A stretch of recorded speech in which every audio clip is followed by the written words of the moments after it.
Here again with another The Walking Dead, The Ones Who Live episode review video, as I was able to see the episode early on the YouTube AMC Plus channel.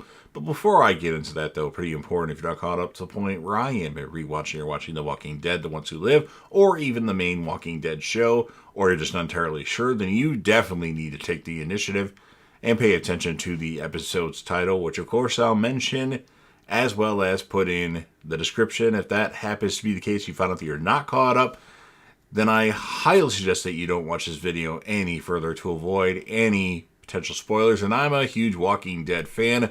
I've seen every iteration of The Walking Dead, from the main OG Walking Dead show, Fear the Walking Dead, Tales from the Walking Dead, The Walking Dead World Beyond, The Walking Dead Dead City, The Walking Dead Daryl Dixon, now titled The Walking Dead Daryl Dixon, The Book of Carol, and of course this iteration of The Walking Dead, The Ones Who Live.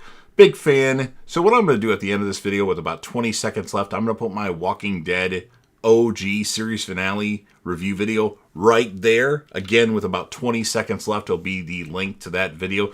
Check it out if you haven't yet. I thought it was a really good review. It was actually a little bit difficult to do at times, just to be due to the fact of things that happened in that episode, and I really enjoyed it, and I've really enjoyed covering The Walking Dead. I haven't covered everything regarding The Walking Dead on this channel. World Beyond, Fear the Walking Dead. I may have done one review video of Fear the Walking Dead. I can't remember. The show was too inconsistent for me, and World Beyond, I heard so much bad stuff about it. I went into it thinking I was going to hate it. And the first 3 or 4 episodes were kind of boring, and I wasn't really paying attention all that much. But then I actually started getting into the show. Surprisingly enough, I liked The Walking Dead, The World Beyond. So what I'll do, in addition to The Walking Dead OG finale, I'll put my reviews for The Walking Dead Dead City right there, and then The Walking Dead Daryl Dixon right there. Again, with about 20 seconds left. Check those out, and keep in mind, I cover a lot of stuff on this channel, so check out my playlist. You might find something else that you like.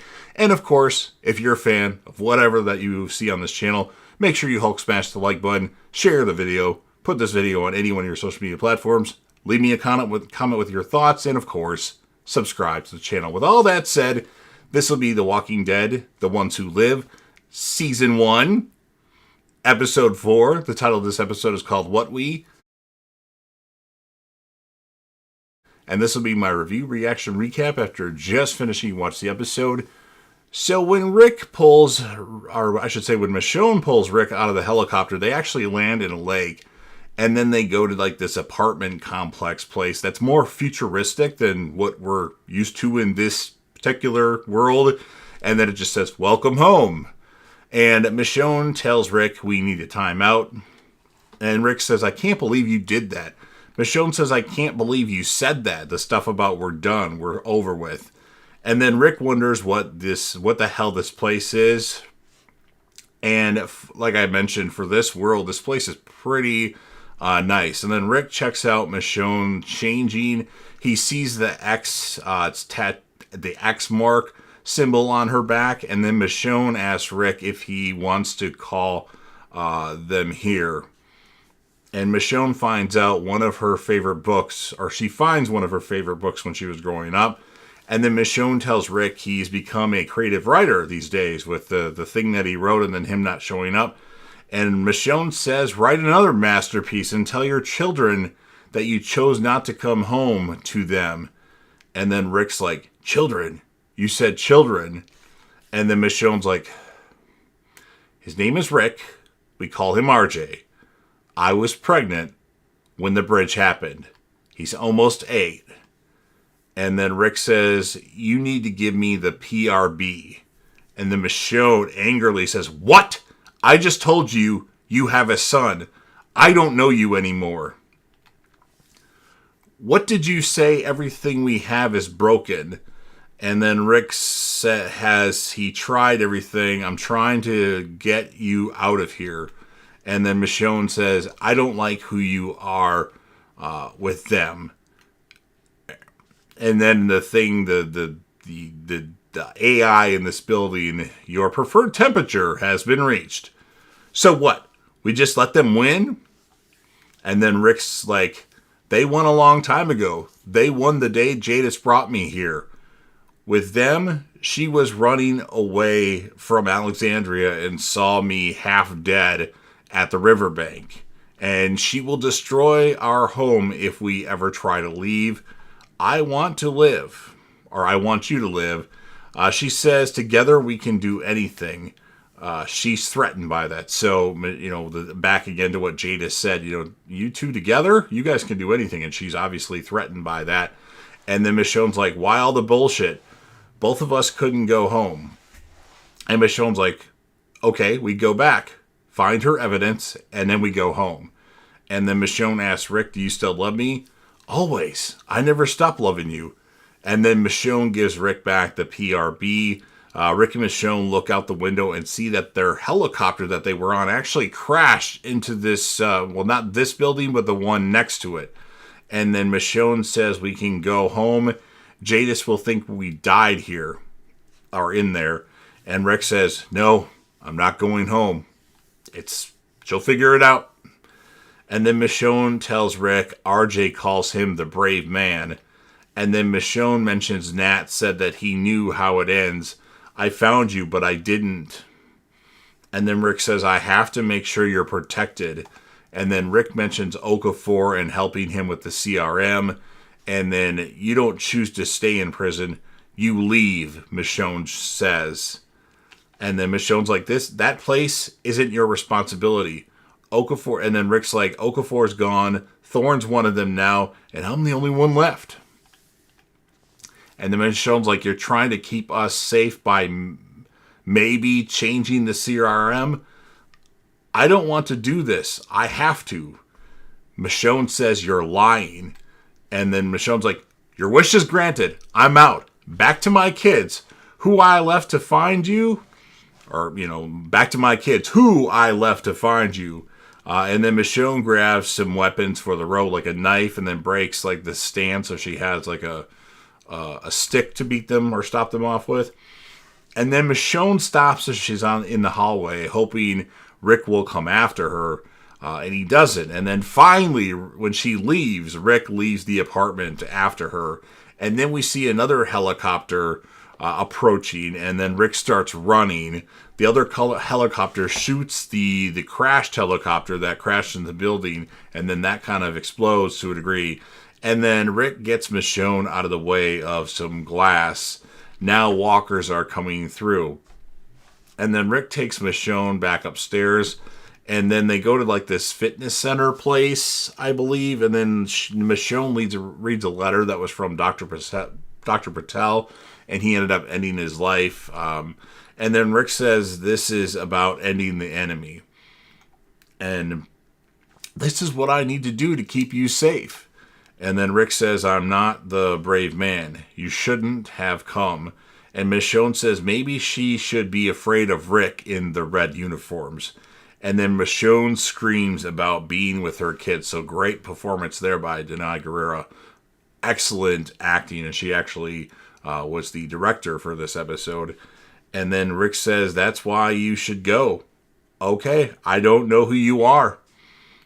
And then she's like, the man I know wouldn't talk to me like that, ever. And then walkers have come to the door.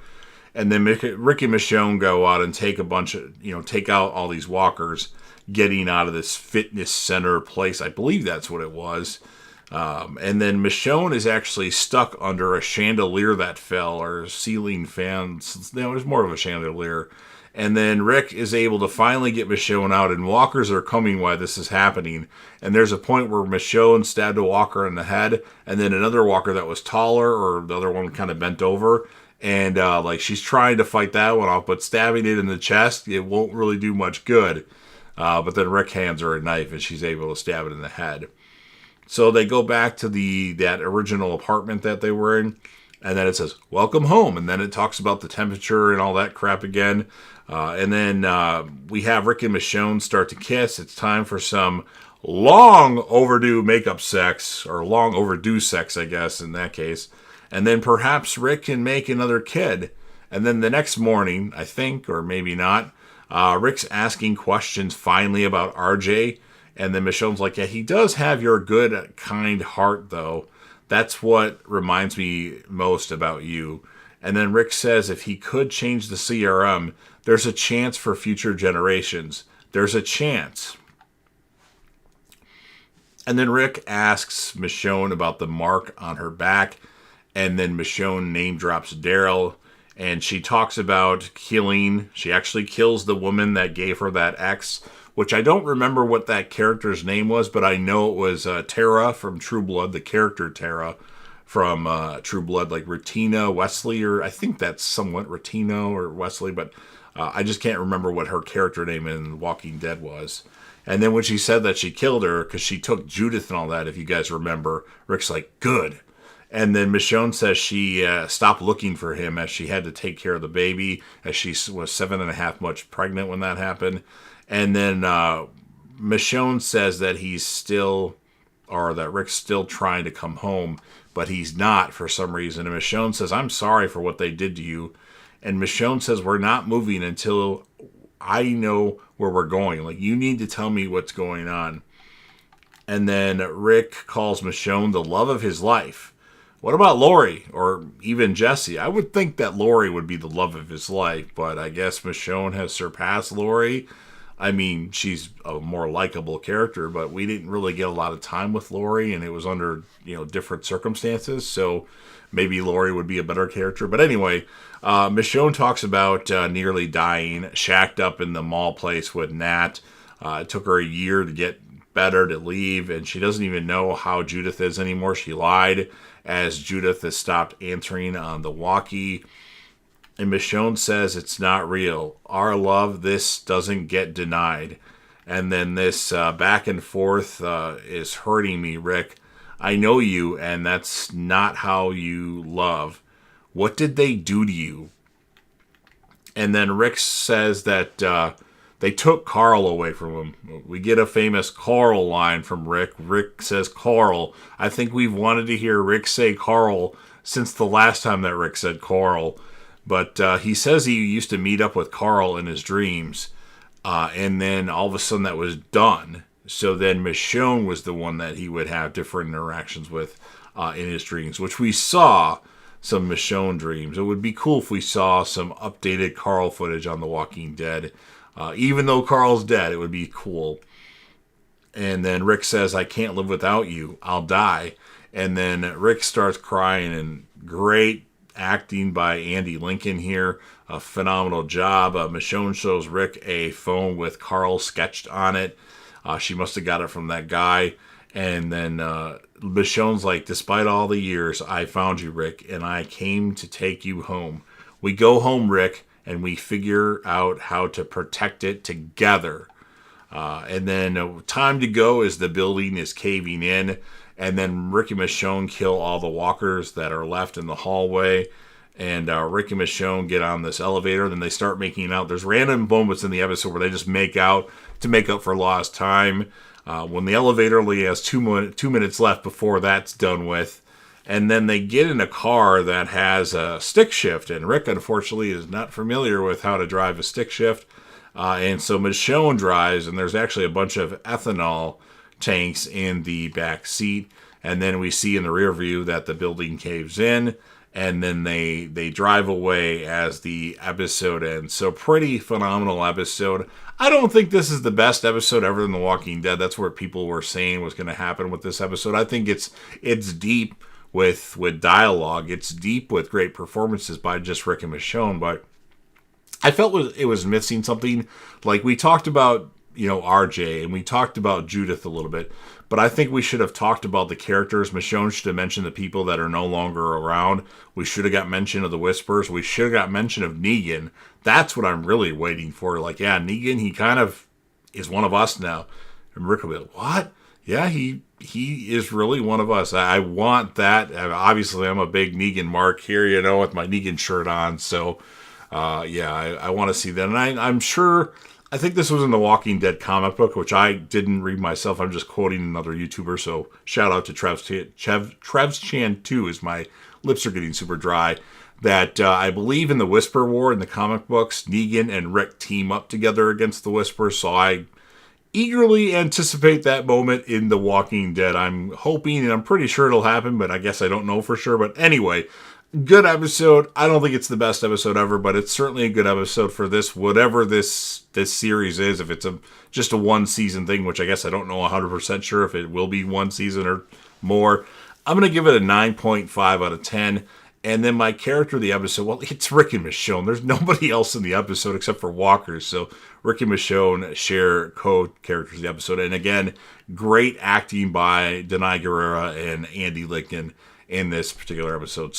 So you've heard everything that I have to say. Now it's your turn. If you're a fan of The Walking Dead, The Ones Who Live, or any Walking Dead iteration, and you want to help me out with the YouTube algorithm, please make sure that you Hulk smash the like button. Otherwise, Negan will come after you with Lucille. Share the video with a friend. Put this video on any one of your social media platforms. Don't forget to sound off in the comment section about what your thoughts are on this particular episode of The Walking Dead, The Ones Who Live. Who would be your character of the episode? Obviously, Rick and Michonne. I guess I shouldn't even ask that. What would you rate the episode? I gave it a 9.5. Some people are saying 10. Close, obviously, but I felt like there were some things missing. But let me know your thoughts on the episode. Remember to click right here for my Walking Dead series finale review video. And then last but certainly not least, don't forget to hit that sub button. You're watching the video anyway. Subscribe to the channel. Join the team. Show your damn support and be a part of something special. And you never know what you're going to see on JDev TV.